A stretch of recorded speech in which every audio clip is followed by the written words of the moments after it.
People think war ends when peace is declared, but what if no one told you? And what if the war kept living inside your mind? In 1945, World War II came to an end. Bombs stopped falling. Soldiers returned home. The world slowly healed. But not everywhere. Deep inside the jungles of the Philippines, one man refused to believe it was over. His name was Hiroo Onoda. Before being sent to the island of Lubang, his commanding officer gave him a final order: never surrender, never believe the enemy. No matter what happens, you will continue the mission. Those words became his reality.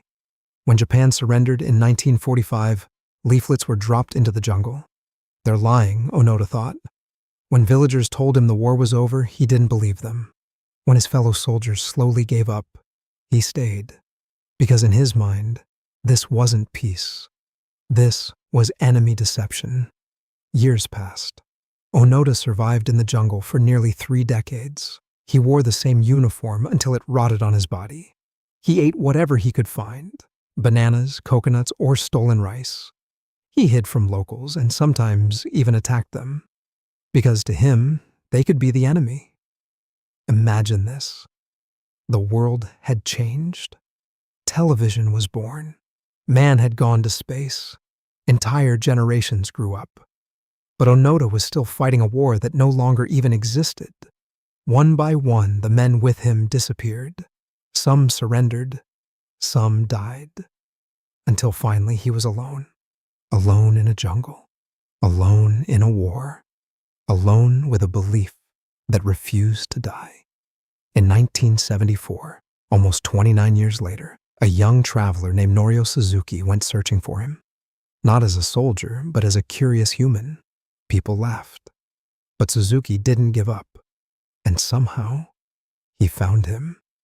Deep in the jungle, face to face with a ghost from the past. A man who looked like time had forgotten him. Suzuki told him the war is over. Japan surrendered long ago. But Onoda didn't believe him. Not after 29 years. There was only one way. Onoda said he would surrender. Only if his commanding officer gave the order.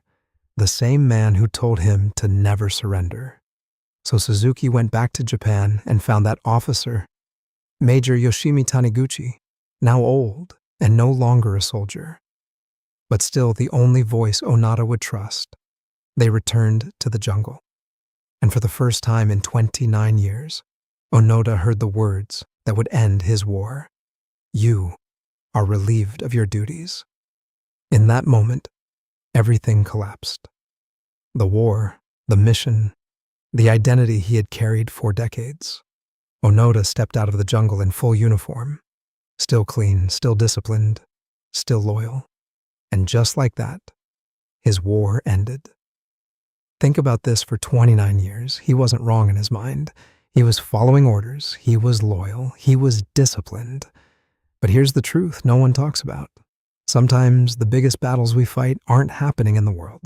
They're happening inside our beliefs. Onoda didn't lose to the jungle.